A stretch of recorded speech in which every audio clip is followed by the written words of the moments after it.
All right, let's jump right in. Today, we're talking about the fundamental walls that even our most advanced AI are smashing into. These are the hidden limits that, it seems, more data and more computing power just can't break through.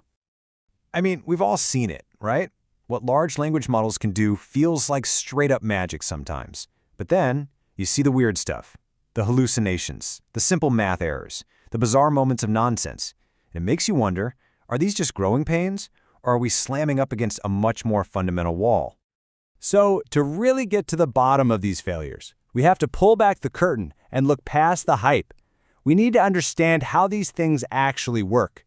And what's kind of funny is that their greatest strength is also, paradoxically, the source of their biggest weakness. And this quote, man, it just nails it. At their core, LLMs are built to be creative and flexible. They're probabilistic. But that very feature puts them in direct conflict with being reliable and consistent. You can't really have both, right? And that's a huge problem if you want to use them for anything important. So how does this actually play out? Well, it all starts at the very, very core of how these models are built. It's an engine that runs on a really simple, but ultimately very limiting principle. Forget all the complex jargon for a second. At the end of the day, an LLM is basically the world's most sophisticated autocomplete. It's not planning out a brilliant paragraph. No, it's just making one choice at a time, asking itself, what's the most probable next word? It's not thinking about the best paragraph, just the best next step. And this loop here, this is the whole game. Analyze, predict, add, repeat. That's it. And the critical part is that it's a one-way street. It's like writing in permanent ink. If it makes a mistake early on, there's no going back. It can't erase it. The mistake is just baked into everything that follows. And this is where things get really tricky. There's this thing researchers call the teacher forcing gap. See, when it's training, it learns from perfect, clean, human-written text. But out in the real world, it has to build on its own sentences. It's like learning to drive in a perfect simulator and then getting thrown into rush hour traffic. One tiny mistake can snowball, big time. Okay, so this next token trap, it's not just a minor bug. It points to something much, much deeper inside the architecture of these models. It's a fundamental flaw that's now being called a computational split brain. Think about it like this. You can ask an LLM to explain step by step how to solve a complex physics problem, and it will give you a beautiful, flawless textbook answer. That's comprehension. But then ask it to actually do the math, and it might fail spectacularly. That's competence, or, a lack of it. And that's the whole idea behind this computational split brain syndrome. It's this wild disconnect between knowing what to do and actually being able to do it. The model sounds like a genius because it has perfectly mastered the patterns of human explanation, but it literally can't perform the logic it's describing. It can talk the talk, but it just can't walk the walk.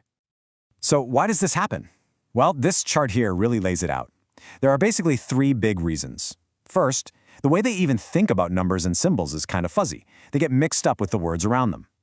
Second, the math part of their brain isn't a calculator. It's more like an estimator. And finally, the way we train them, it literally teaches them to describe things, not to do things. All right, so we've been talking a bit abstractly, but this core flaw, this split brain, is the reason you see all those weird things LLMs do. They aren't just random glitches, they're symptoms of a much deeper problem. This quote puts it perfectly. The goal of an LLM isn't to be truthful, it's to be plausible. It's a master of making things sound right based on patterns it's seen a billion times. It's a pattern completer, not a fact checker. And that single design choice explains almost everything that goes wrong. And what does that look like in practice? Well, you get the big ones. Hallucinations, right? Where it just confidently makes stuff up. You see its reasoning just crumble when a problem gets a little too complex. And you've probably seen it forget what you told it 5 sentences ago. The key thing is, these aren't different bugs. They're all symptoms of the exact same underlying disease. Okay, so these are fascinating technical problems, but they're not just academic. These limits are now crashing headfirst into the real world, creating huge problems with money, resources, and, well, physics.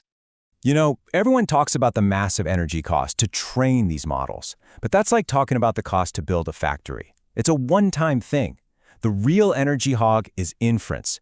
That's the power needed to run the factory every single day, and it can be up to 90% of the total energy use. And the numbers here are just mind-boggling. Over 1,200 megawatt hours just to train GPT-3 once. To put that into perspective, that's enough electricity to power hundreds of American homes for an entire year, for one training run. And it's not just about what's coming out of the power socket. There's a hidden cost we don't often think about: water. These data centers get incredibly hot, and they need a ton of water to cool down. We're talking over 700,000 liters. That's basically a small swimming pool's worth of water, just for that one model. So you can't just throw more energy at it. And pretty soon, you might not be able to throw more data at it either. Believe it or not, we seem to be approaching what's called a data wall.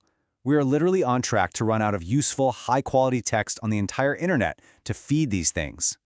And finally, let's talk about the human cost. These models are trained on us, on our writing, our conversations, our biases. Since they're just incredible pattern matchers, they can't tell the difference between a fact about the world and a harmful stereotype that just happens to appear a lot in the data, so they amplify it. It's not that the AI is biased, it's that its core design makes it incapable of not reflecting the biases in its training data. So, okay, if just going bigger isn't the answer, what is? Where does AI go from here if the current path is hitting a dead end?